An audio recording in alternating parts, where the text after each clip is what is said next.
Okay my dear student of class 7, कैसे हो बेटा आप सब। मेरे ख्याल से आप सब बहुत बढ़िया होंगे। तो in this section we go and discussion the fragmentation. So you might have seen slimy green patches in ponds. आपने बहुत सारे स्लेमी ग्रीन पैचेस को पॉन्ड्स में देखे होंगे और in other stagnant water body और कुछ और अलग जगह। These are a algae. ये क्या है बेटा? एल्गी हैं। ओके, एल्गी बोला जाता है जो चोई रहती हैं, जो काई होती है उसको एल्गी बोला जाता है, जो पॉन्ड्स में आपने देखे होंगे या कोई अदर वाटर सोर्स में देखे होंगे। When water and nutrition are available, algae grow and multiply rapidly by the fragmentation। क्या होते हैं? यदि वाटर पे न्यूट्रिशन अच्छा खासा है तो यही काई या एल्गी जो है बहुत जल्द और रिपीटली क्या करते हैं बेटा? ग्रो करते हैं। An alga break up into 2 और मोर फ्रेगमेंट। और जो एल्गे होते हैं वह 2 या 2 से अधिक मोर फ्रेगमेंट में टूट जाते हैं, ब्रेक हो जाते हैं।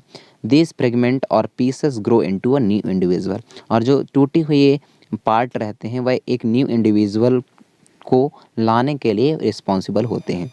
So this process continue and they cover a large area in A short period of time. तो यह प्रोसेस लगातार चलती रहती है और ये बहुत शॉर्ट टाइम पे लार्ज एरिया को कवर करता है। ओके, और ये देखिए फ्रेगमेंटेशन एक जो है अब 2 में कैसे टूट गया।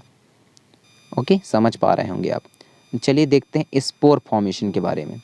स्पोर फॉर्मेशन कैसे होते हैं बेटा?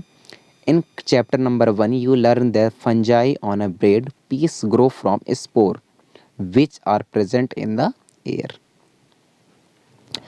आपने चैप्टर नंबर 1 पढ़ा होगा, चैप्टर नंबर 1 पढ़े हैं अपन लोगों ने। उसमें जो देखे हैं जो फंजाई रहती है यानी कि फफूंद रहता है, तो जो रो ब्रेड रहती है बेटा उसको आप मॉइस्चर प्लेस पर कुछ दिन तक रखने की वजह से, एयर की वजह से वो स्पोर का फॉर्म होने लगता है which are present in the air, और जो प्रेजेंट रहती हैं एयर पे। Repeat activity 1.2 observe the spore in the cotton like mass on the bread. When spore are released, they keep floating in the जिस तरीके से यहाँ देख रहे हैं स्पोर और स्पोरोंजिया और हाइपा किस तरीके से होते हैं। ओके, फ्लोटिंग इन द, आगे देखते हैं फ्लोटिंग कहाँ कर रहा है ये, air. As they are very light they can cover long distance. और ये बहुत कम हल्के वजन के रहते हैं और ये बहुत लार्ज या लॉन्ग डिस्टेंस को कवर करते हैं। Spore are asexual reproduction body. जो स्पोर फॉर्मेशन है वह असेक्चुअल रिप्रोडक्शन का पार्ट है। Each spore is covered by the hard protective coat to waste and unfavourable condition such a high temperature and low humidity. तो क्या बोला गया है कि जो स्पोर है, जो छोटे स्पोर हैं वह कवर्ड रहते हैं हार्ड प्रोटेक्टिव कोट से, withstand unfavourable condition with high temperature और लो ह्यूमिडिटी से बचाया जा सके। So temperature and low humidity so they can survive for a long time. और इस तरीके से जो कोट है जो इनको प्रोटेक्ट करता है इन स्पोर को, इसी वजह से इनकी जो लाइफ सर्वाइविंग होती है वह लॉन्ग रहती है। Under favourable condition I spore germinate and develop into a new individual. तो फेवरेबल कंडीशन का मतलब होता है वह कंडीशन जिसमें अपन लोग सर्वाइव कर पाने में सक्षम होती हों।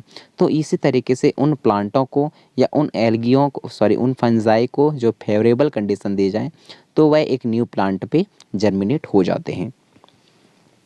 Plant such a moss and fern also reproduce by means of spore. तो यदि for example fern and the mosses that are the example of spore formations which are come under the asexual reproduction. Okay beta, I hope you all will be fine and you will understood the spore formation of asexual reproduction. Thank you.